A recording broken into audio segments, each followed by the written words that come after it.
First, she dreamed of little Alice herself, and once again the tiny hands were clasped upon her knee, and the bright, eager eyes were looking up into hers. She could hear the very tones of her voice, and see that queer little toss of her head to keep back the wandering hair that would always get into her eyes, and still as she listened, or seemed to listen, the whole place around her became alive with the strange creatures of her little sister's dream.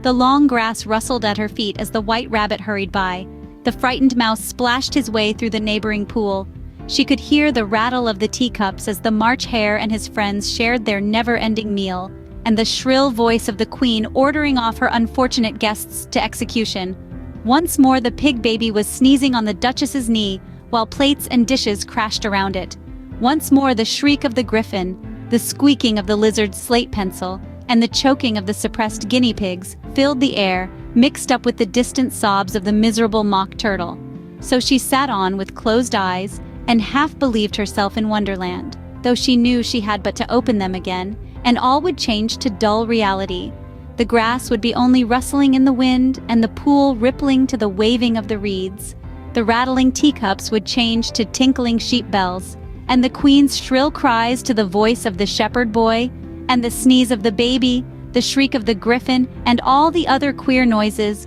would change, she knew, to the confused clamor of the busy farmyard, while the lowing of the cattle in the distance would take the place of the mock turtle's heavy sobs.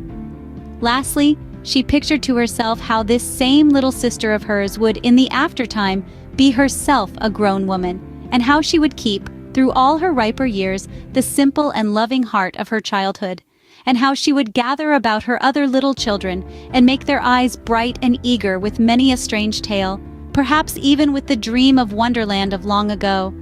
and how she would feel with all their simple sorrows and find a pleasure in all their simple joys, remembering her own child life and the happy summer days. If you enjoyed this enchanting story, don't forget to subscribe to the Storytime Whisperer for more captivating tales.